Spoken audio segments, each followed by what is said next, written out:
Our next inductee has been a trainer of amateur and professional boxers, and even though there's a lot of difference between the two, his success at being a teacher has been a constant.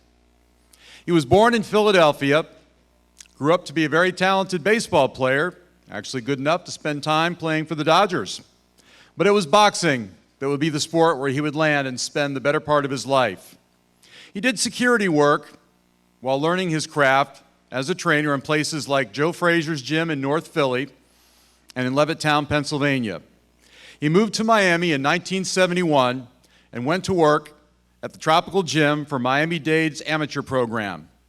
He worked alongside Florida Boxing Hall of Famer Dwayne Simpson and helped develop a number of successful fighters, including heavyweight contender Jose Ribalta, cruiserweight champion Robert Daniels, cruiserweight champion James Waring, and Florida Boxing Hall of Fame champion Freddie Pendleton. He spent 31 years training fighters, and more importantly, he molded a lot of young men who looked to him as a mentor for guidance. How much of an impression did he make in all those years? He still gets calls and cards from several of his boxers on holidays like Christmas and Father's Day. He has served his sport as well as his community with honor and grace. Ladies and gentlemen, please join me in welcoming to the Florida Boxing Hall of Fame class of 2013, trainer Dave Clark.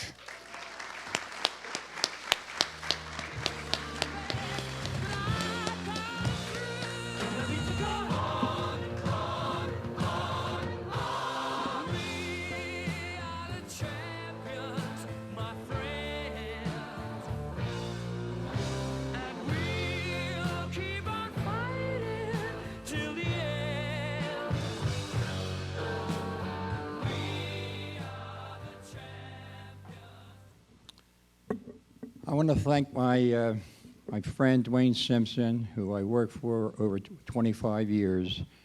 He was a great supervisor, and he was a great boss, and he was one of my best friends.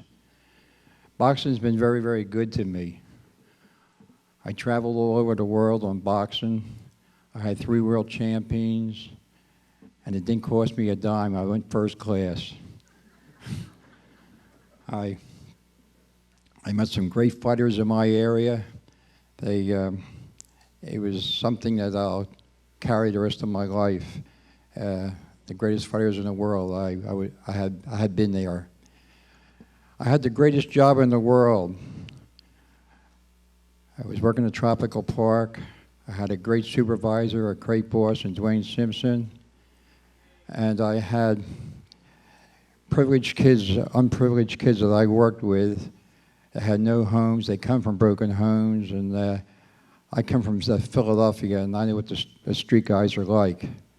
But these kids, I taught them how to box, and they fought in tournaments. They won golden gloves for me, and I used to call them my babies.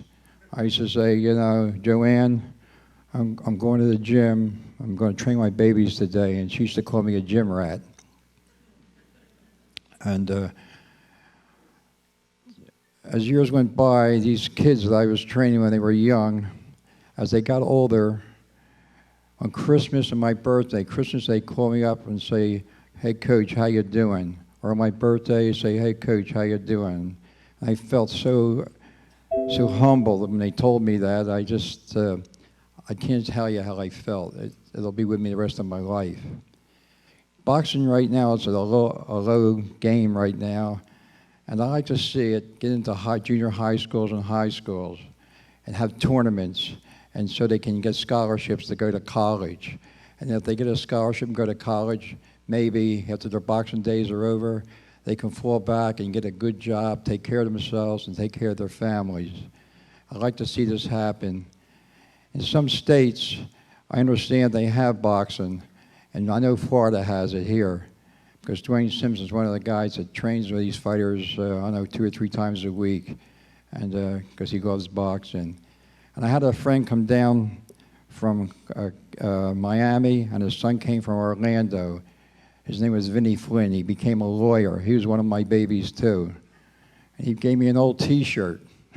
It's like 40 years old. When I first trained him in 1970 or 71. I couldn't believe it. But anyway, I want to thank everybody here. And I forgot to mention God. God blessed me about all this stuff here. I turned my life around. And without God, I guess I'm nothing. But anyway, I want to thank everybody. And God bless you all. And thank you very much.